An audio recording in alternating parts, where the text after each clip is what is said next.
Time now for the nationally syndicated radio show, The World of Laurie Zoock. And now, here she is, the smart, the sexy, the savvy, divine Miss C.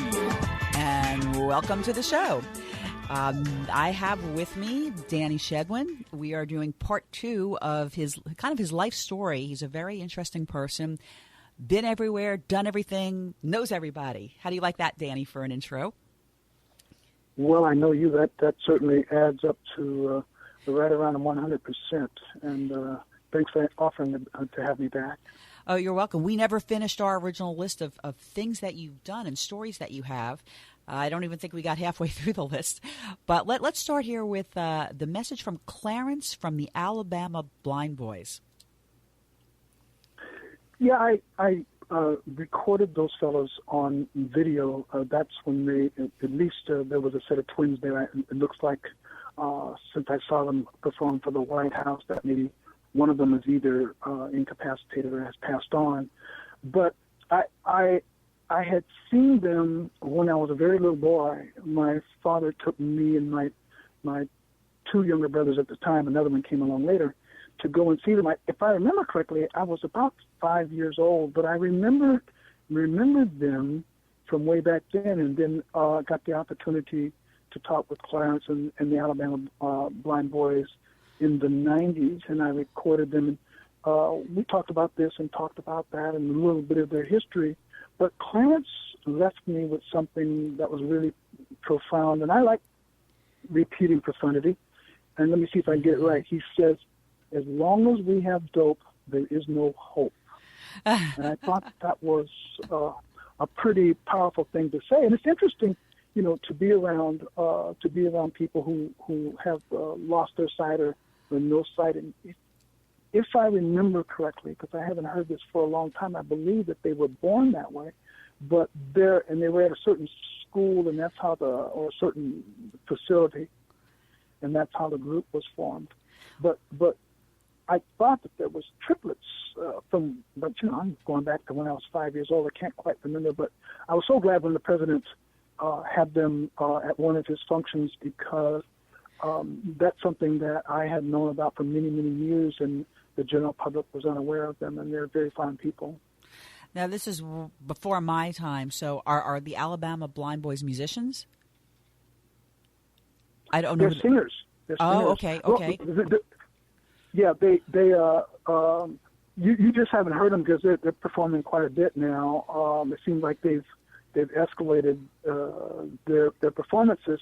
I know that Clarence, I think I read it on Wikipedia that Clarence is not traveling with them anymore because of health reasons. He's in his 80s, and they've just been around forever. Just forever. And there's another group that a lot of folks get mixed up with them, as I did, called the Mississippi Blind Boys. Called the 5 Blind Boys, just simply called the 5 Blind Boys. Okay. And Clarence traded me out on that because I thought that they're also a very profound gospel singing group. All right. Now, you also were going to talk about Emma Frazier. Do you want to share a story? Emma Frazier was a person, the kind of person that really touches your heart. She had an interesting story. In fact, I designed a poster about her story because even after Emma had passed on, it started to change.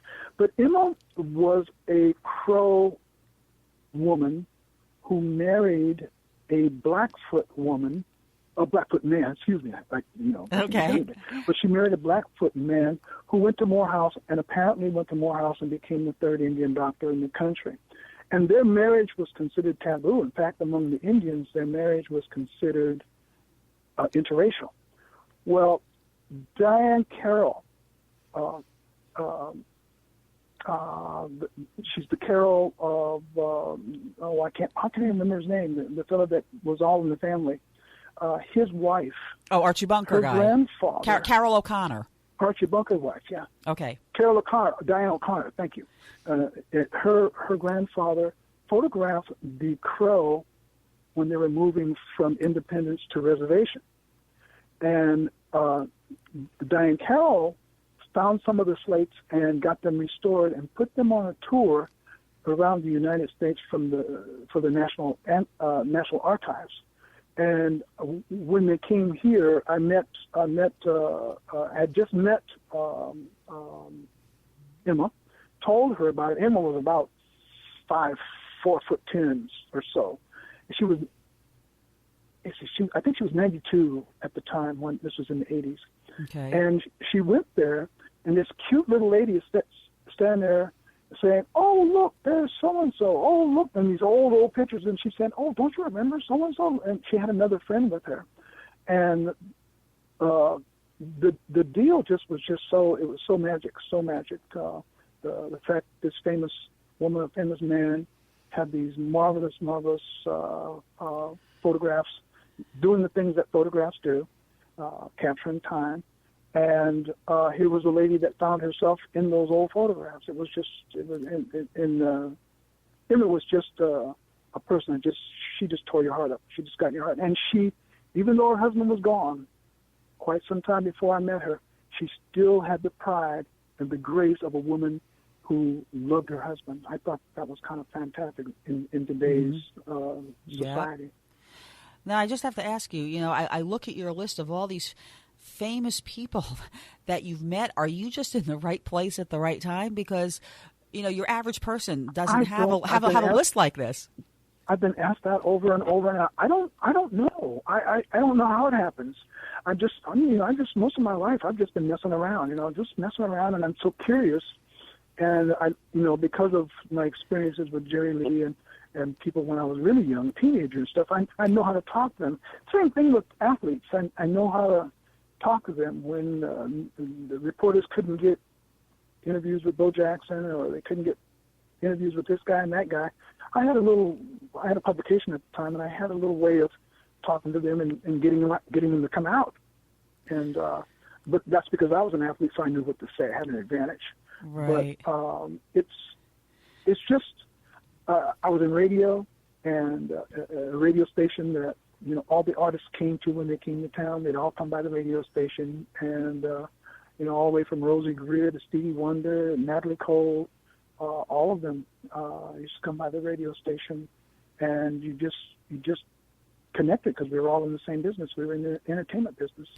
Right. I can kind of relate to that because I'm a musician. So when I interview musicians, it's easier for me because I know music. So I know what questions that I am interested in and I want to ask, where if it came down to me interviewing someone in sports, it would be a lot harder. I generally research all of my shows and all of my guests, so I have some idea. But if it came to sports, I kind of would be in trouble. It just wouldn't be the same thing. Well, yeah, it's just kind of a matter of where you've been, and yeah. what you've been involved in, and I it's just the way my life has gone. I don't look at it as anything special. To me, they're just people that I met, and if they happen to be famous, I've met a whole bunch of people that aren't famous. So right, and nobody asked about them. yeah, it's all the famous people on your list. Now, tell me about your art performance, sitting on your father's knee. You have the fat pencil story. Oh, well, there's a couple of stories there. I learned how to draw when I was 4 years old, sitting on my father's knee. I believe he either worked a graveyard schedule, which was, I think, from 8 till 2 or 3 in the morning, or he worked a swing shift, which was from 3 to 12. And so while Mom was working, Dad was babysitting, and there was only 3 of us at the time, and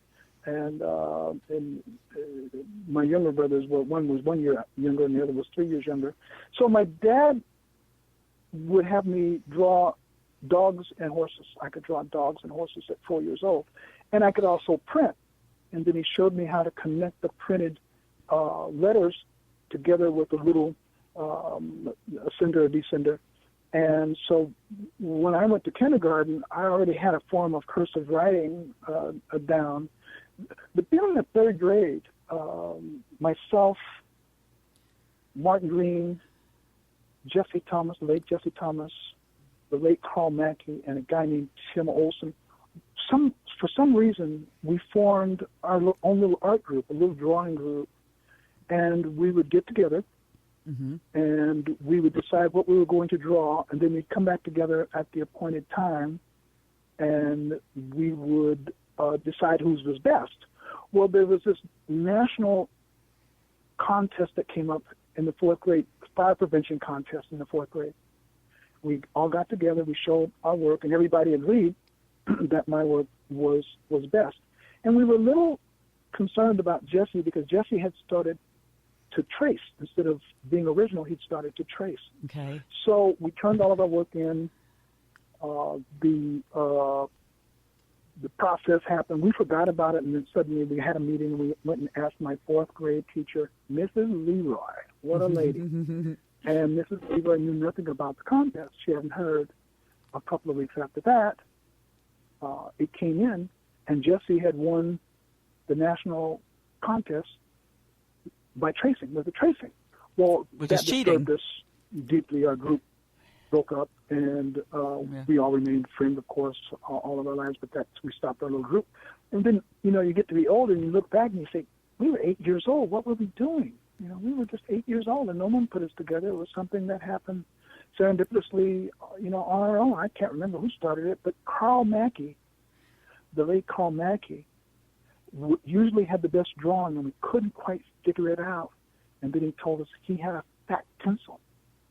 So we were using the regular pencils that you write with, right. And Carl had this fat pencil, and so it was just his lines just looked more graceful and more beautiful as he drew whatever it was that he drew, because we were all good drawers, and Carl Mackey had the fat pencil. Good story, and I'm going to jump in here. I know why we relate so well now.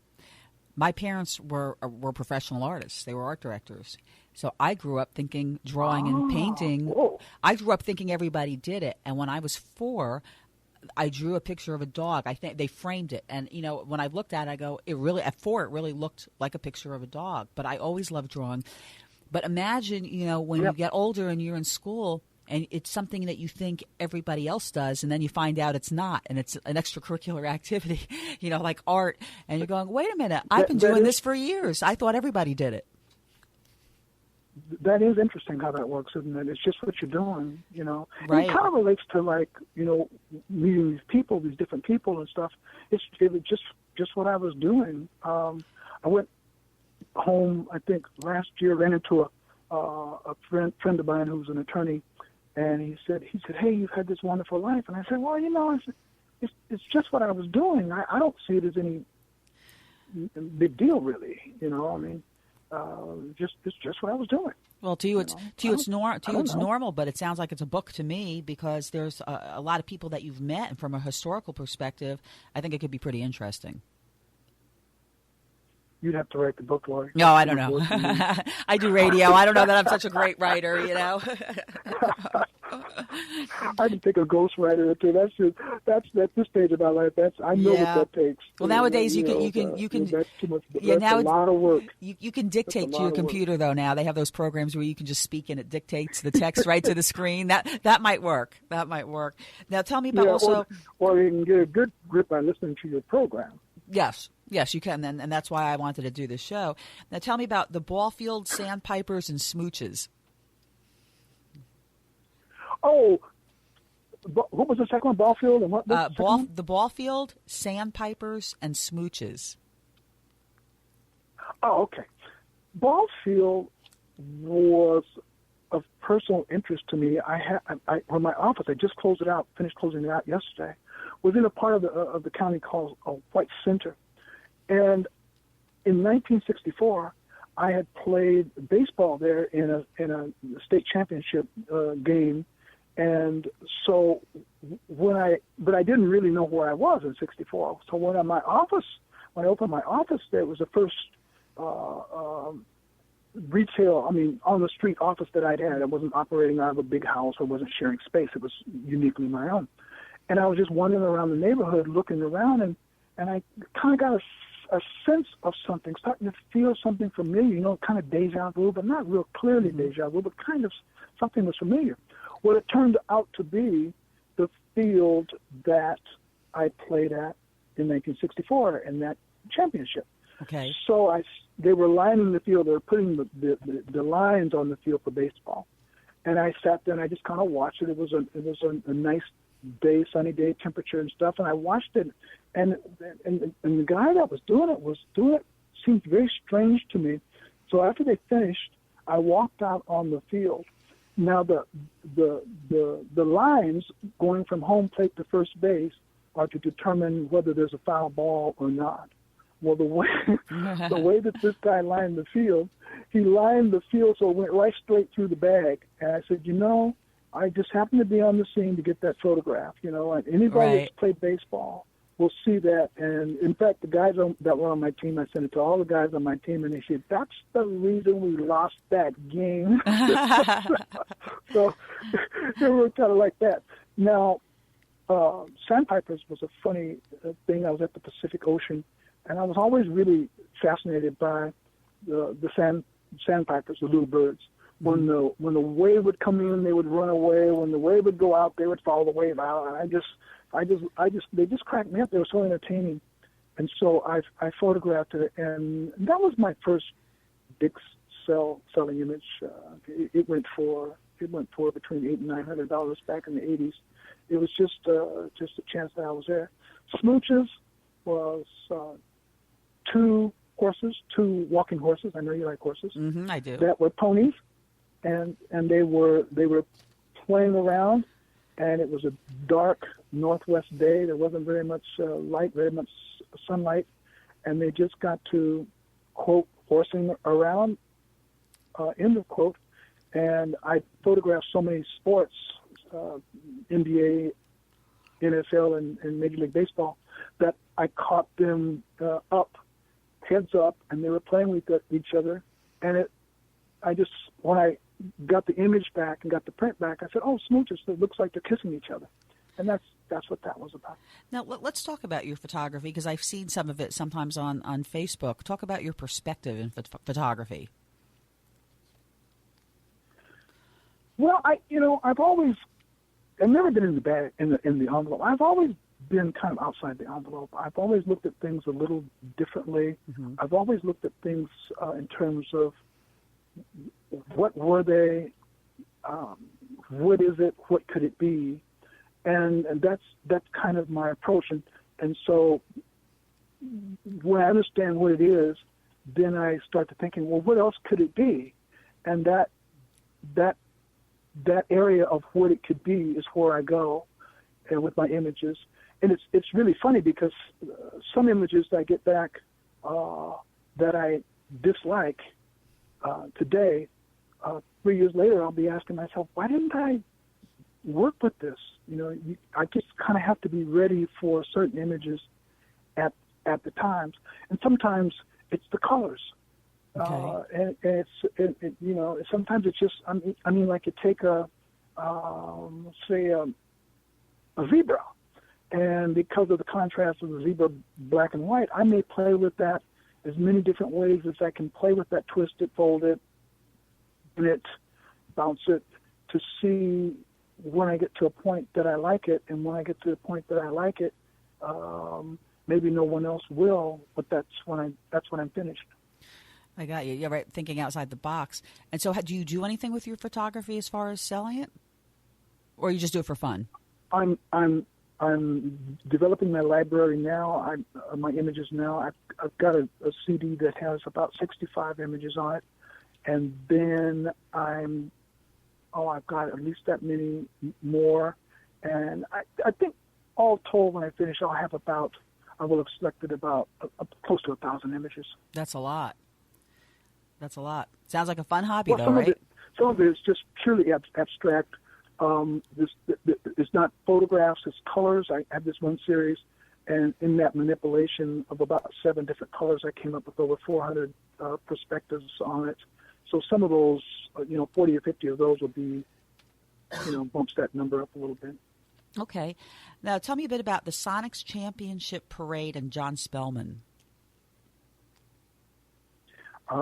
John Spellman, he's a great guy.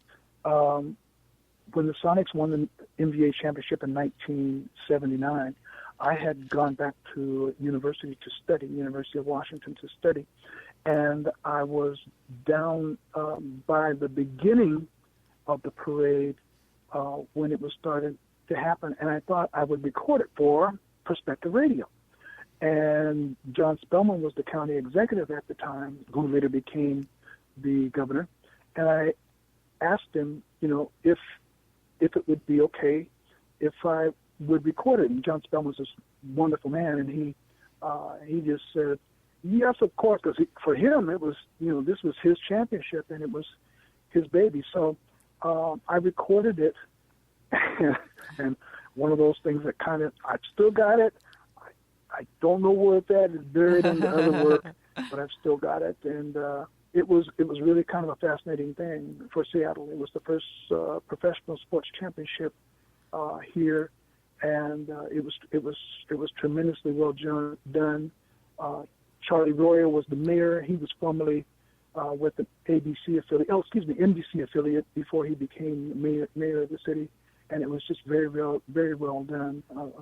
A good event. Sounds like you're in the right place at the right time most of the time.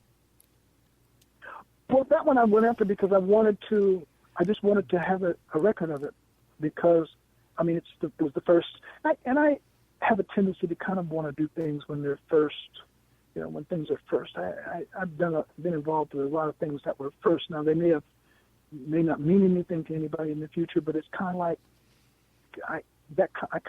I'm interested in that. It sounds well. That's the entrepreneurial spirit. Really is the beginning part. Yeah, it is. So it's more exciting. Yeah, it is. Now tell me a little bit about. In fact, I just go ahead. I just had this experience with Alexander Osborne, now Alexander Hillig. I knew him. He's Ozzy Osbourne's nephew, and I knew him when he was in high school, and he was getting started in photography, and I talked to him about different things, and he messed around with this and messed around with that, and he did a little publication. One was called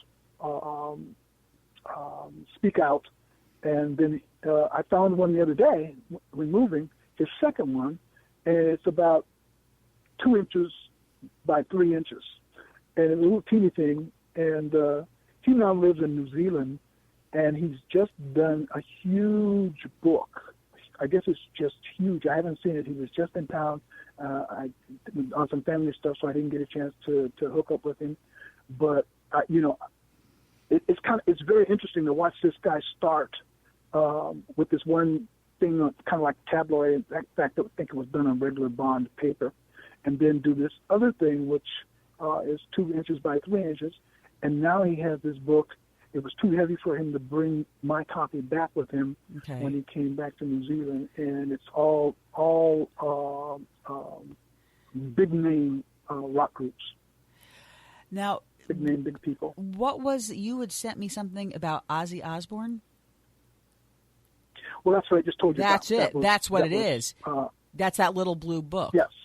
Okay. Got it. Yeah, that was the second one.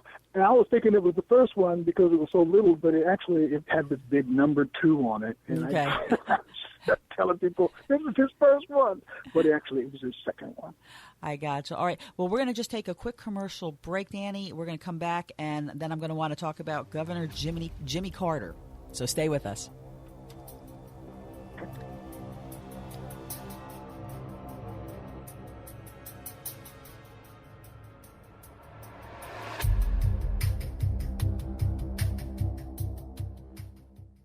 Central Payment, your number one credit card merchant service provider in the industry.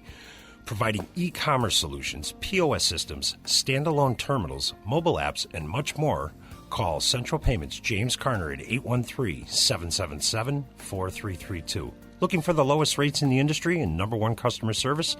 Call Central Payments James Carner at 813-777-4332. That's James Carner, 813-777-4332. 332. 332.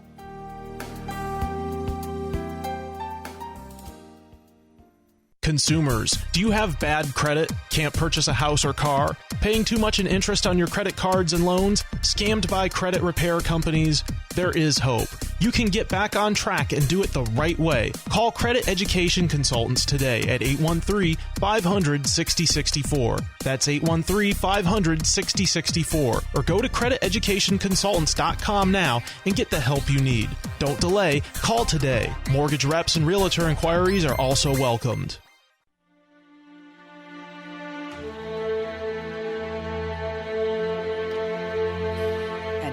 Back on the world of Laurie Zoock. I have the most interesting man that I know, Danny Shedwin. This is part 2. And Danny, let's talk about Governor Jimmy Carter, because you had an experience with him. I did, and it was a bookmark experience because I almost didn't.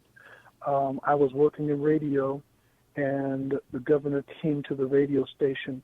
And the way that our floor plan was at the station was kind of like a rectangle, and the studio was over in one corner.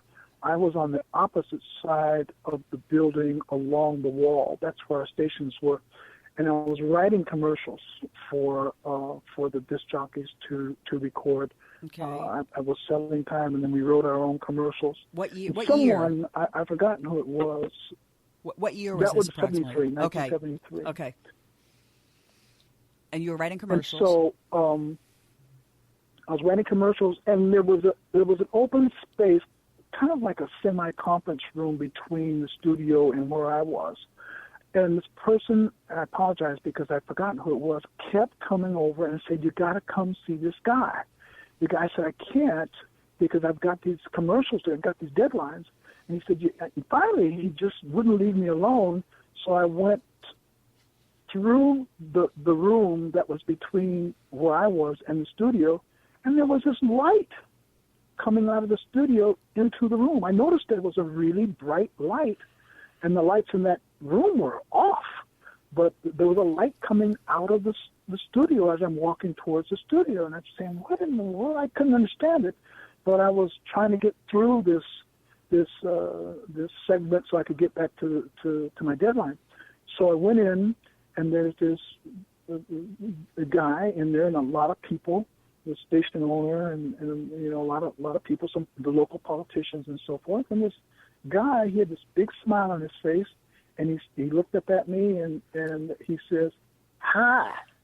And I said, "Oh, no, I'm not buying this. This is a trick. I'm being set up with this Southern guy," and so forth. And we just started talking, and we talked a little about this and talked about that. Nothing specific that I can remember.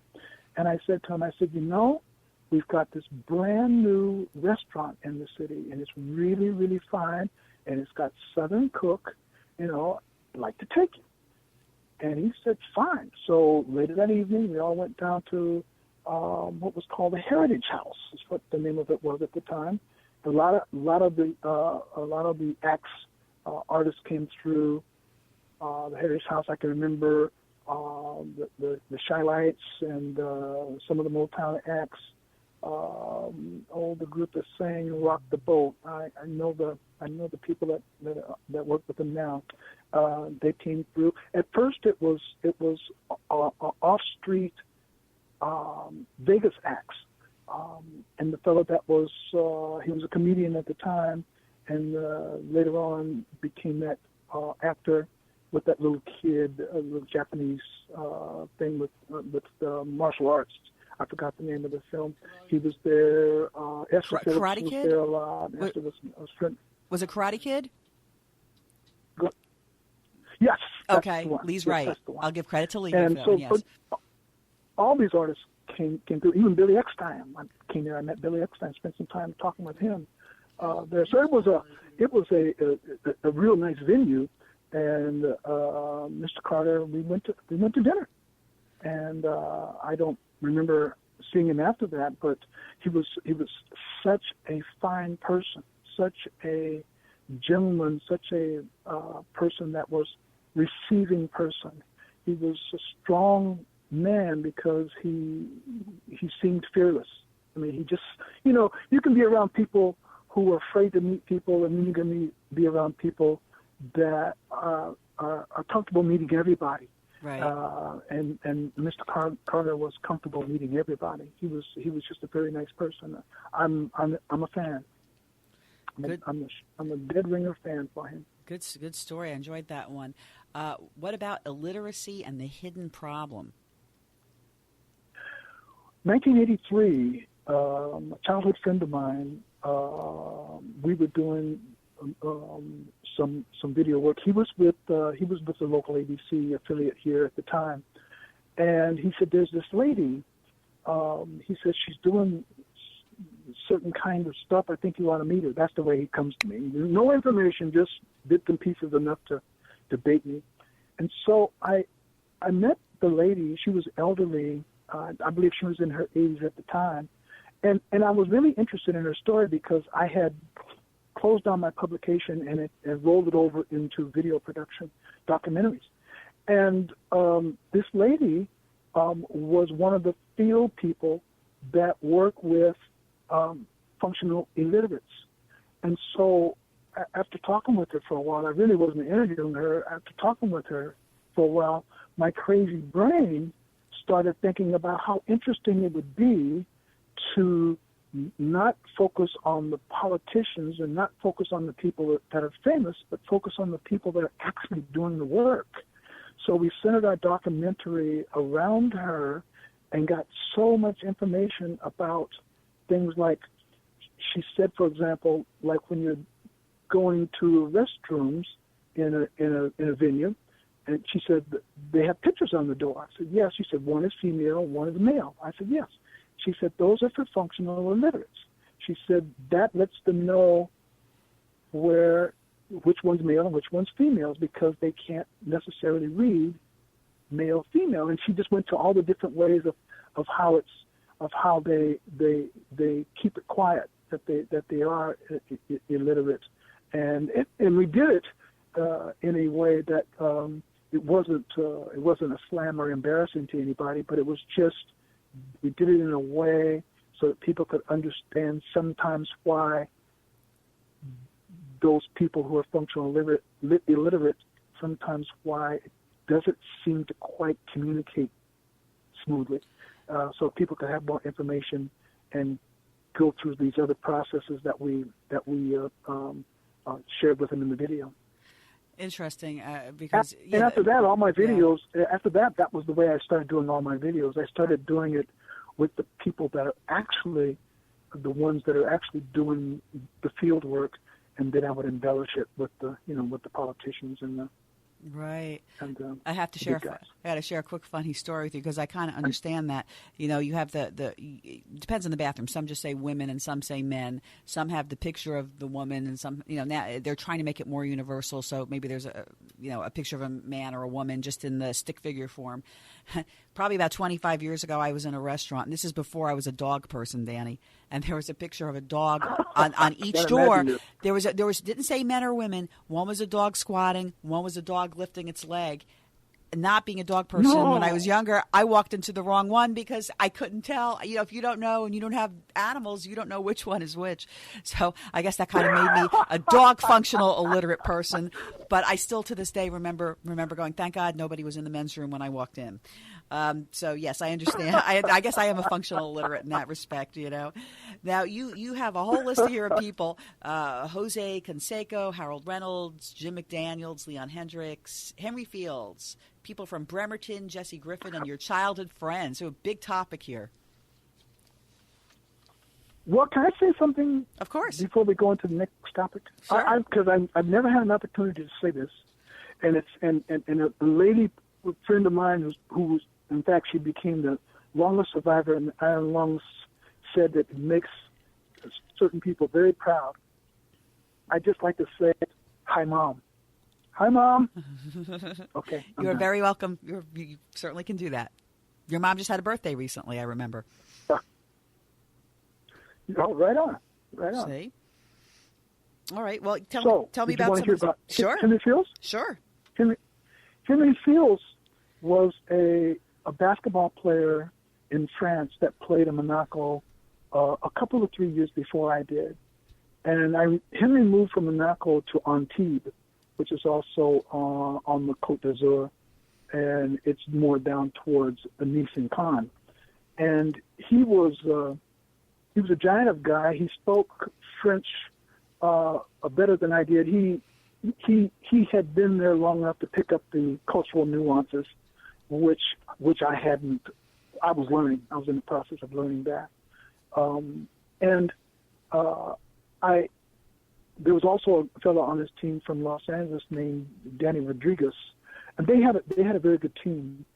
But Henry was making these trips up to Paris, and he would say, "Hey man, you got to go up to Paris." And I thought, man, I can't imagine anything being nicer than this, than the French Riviera. I mean, it was just very pleasant living, very pleasant pace, temperature, winter 70 degrees, all of that. So Henry is now credited with being the person who taught the French how to play basketball, because it was difficult to play when I was there because they didn't know how to play. And so Henry, by going up to Paris, getting involved in bigger leagues and seeing more people and more people seeing him, is now credited with fundamentally teaching the French how to play basketball. Right, and that was your sport. I remember, I think, online seeing pictures of you with basketball teams, correct? Yes. You coached. Still coach, and this year I coached on 4 different teams. I was in at a private school. In fact, I had 2 boys who were fathered by, I understand, the vice president of Google. And I went all the way from helping on the 7th and 8th graders, the 5th and 6th graders, and then I did 3rd and 4th graders. There's 2 teams, 5th and 6th graders, and I did 3rd and 4th graders, which was by myself. It was a real, totally unusual experience from any experience I've had coaching before.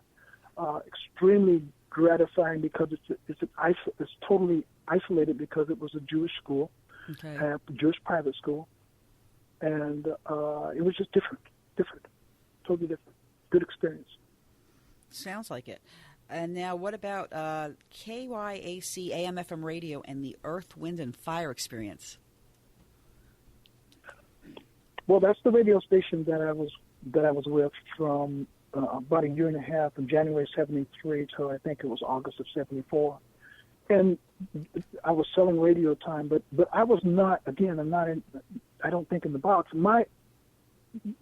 What they were doing basically was hitting the pavement, going and knocking on doors to retailers, mom and pop businesses to get them to advertise on the radio station. That just didn't work with me. So I kept picking around and discovered it made my market the music business and the recording business, and that's probably why I met so many of the artists ultimately, because that's what I was dealing with. In 1974, Earth, Wind, and Fire released, I think the title of the record was "Open Our Eyes," and the record that they were promoting nationally was called the same, "Open Our Eyes," a slow record. Well, I had adapted this program out of Los Angeles called A Weekend With, and the way that the Weekend With worked is that fundamentally it was an illegal commercial. Okay. Because in those days a commercial could only be 1 minute long, and so I made it into a program 3 minutes long. So a commercial, the program would have gone kind of like this. You'd have your opening. You say, "Ladies and gentlemen, it's a weekend with Laurie Zoock, and now here's Laurie Zoock."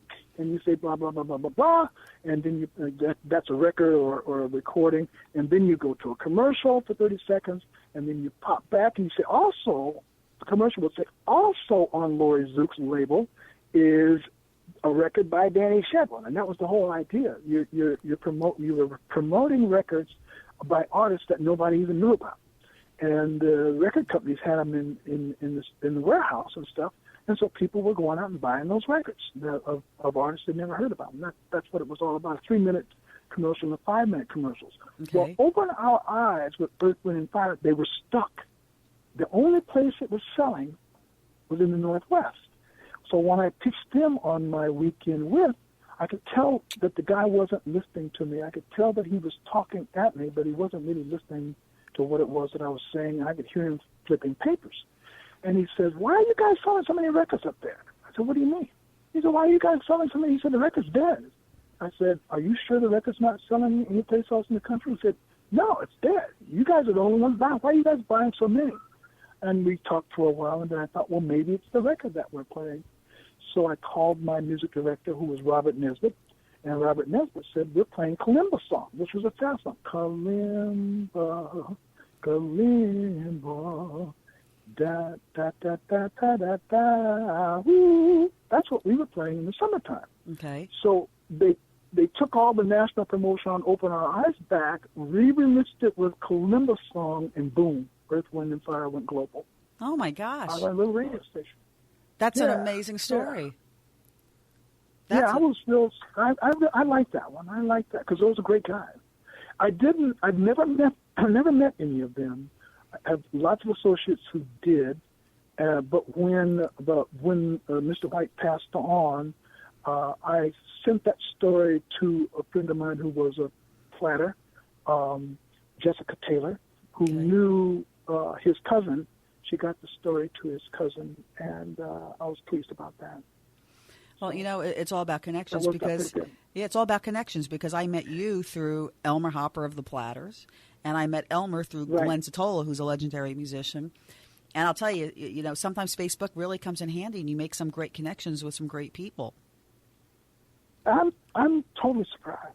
I'm totally surprised. And what I'm doing with Facebook is I'm going to be putting some art pieces on, I think, next month, specifically for the holidays. They'll be selected.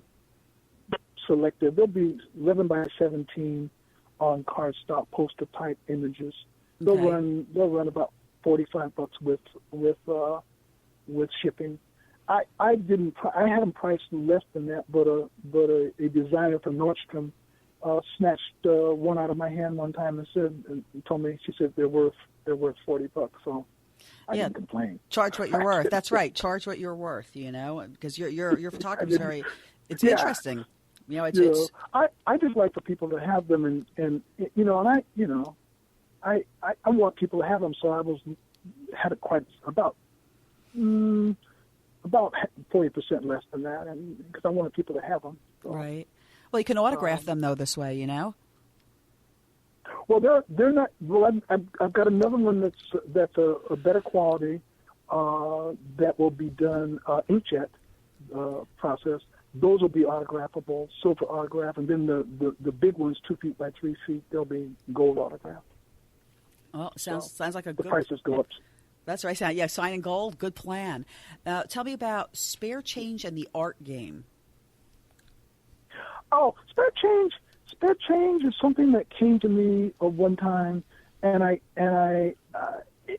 came to me. I was looking at a chessboard, and I thought to myself, if people could take the change out of their pocket and play the game, one person being heads, the other person be tails, whether they play it chess style or checker style or any other style that they know, and when they bump people, they keep the money. It could be a fun game, and so I just called it. So I designed a board that you can play that with, as well as an art piece. So you can hang it on the wall when you're done as an art piece. And it's. I was over at a friend of mine, and I'd forgotten that he'd gotten one. He was a former Seattle Supersonic, Bester Marshall. He was also a Oklahoma Sooner, and I was over at his place, and we were talking and stuff, and I looked over, I said, "Oh, you got Spare Change?" He said, "Oh yeah, he had it and framed it and had it hanging on the wall, and he likes board games, and so when he gets together with friends, they play with the change they have in their pocket, just for fun." That's a fun idea. Make it a little bit different. That's a fun idea. How about a day? Yeah, a little bit more fun. Yeah, a day with Duke and Catherine Murray. Oh boy, that was something. Duke Murray was one of the 4 people that created color film, as I understand it. when he was with DuPont. And then he went and got in the motion picture business. He was with, I can't remember the name of it'll come to me, the name of the studio first. And then ultimately he became the executive vice president of Paramount, as I know. Duke Murray is responsible for Shogun, and he told me how he did it, and he told me these different things. Now, Kathleen Murray, even at the time that I spent that day with them, she had an acting studio with Agnes Moorehead. I partnered with Agnes Moorehead, and she at the time was giving lessons to Lemon. Is it Bob Lemon? Is that right? Can't remember names. Bob Lemon. Okay. He was kind of Some Like It Hot. He was in Some Like It Hot, and he was still taking. It was kind of a thump upside the head because they were, he was elderly. I mean, he was probably in his 70s. He's still taking lessons, still studying, and that's why he was so good.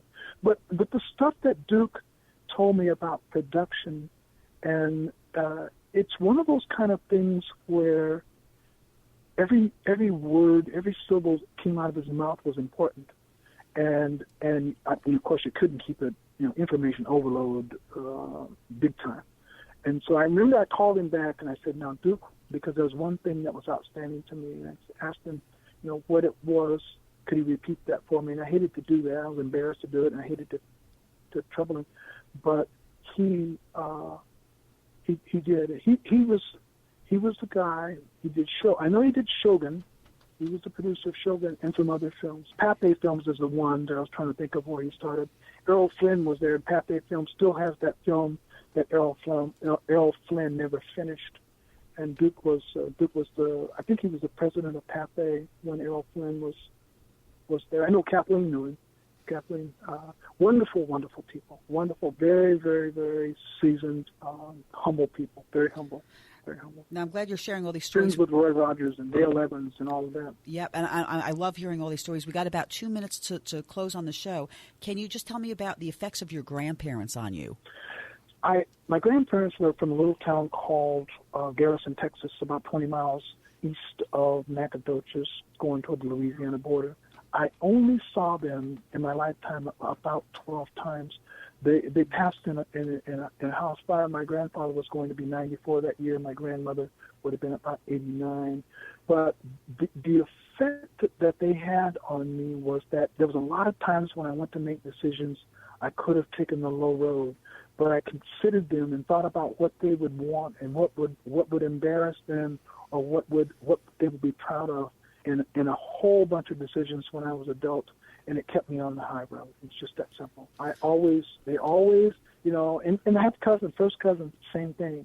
What would they think, about this decision? And of course, didn't always do that. I made a lot of bad decisions, but my grandparents, just the fact that they were there saved me a lot of time.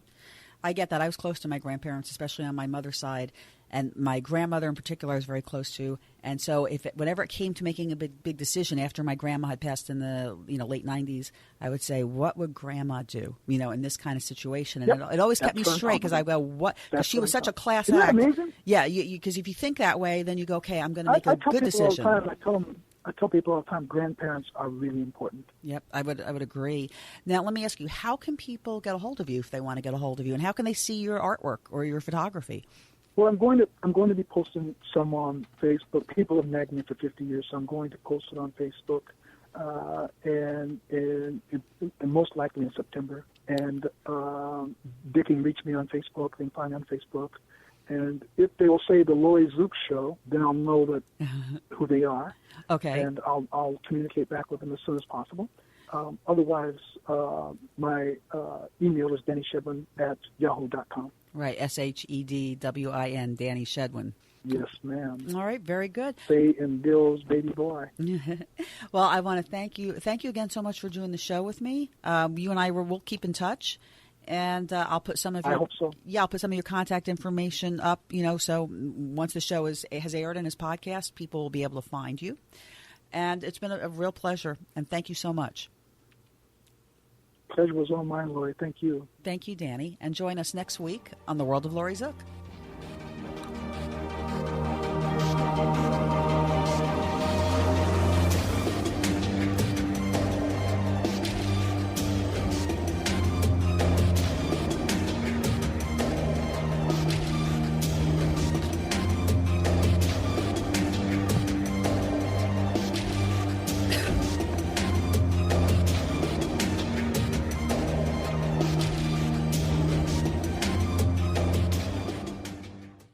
Central Payment, your number one credit card merchant service provider in the industry.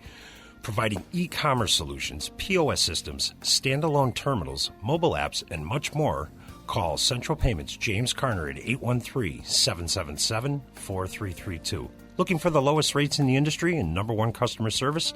Call Central Payments James Carner at 813-777-4332. That's James Carner, 813-777-4332.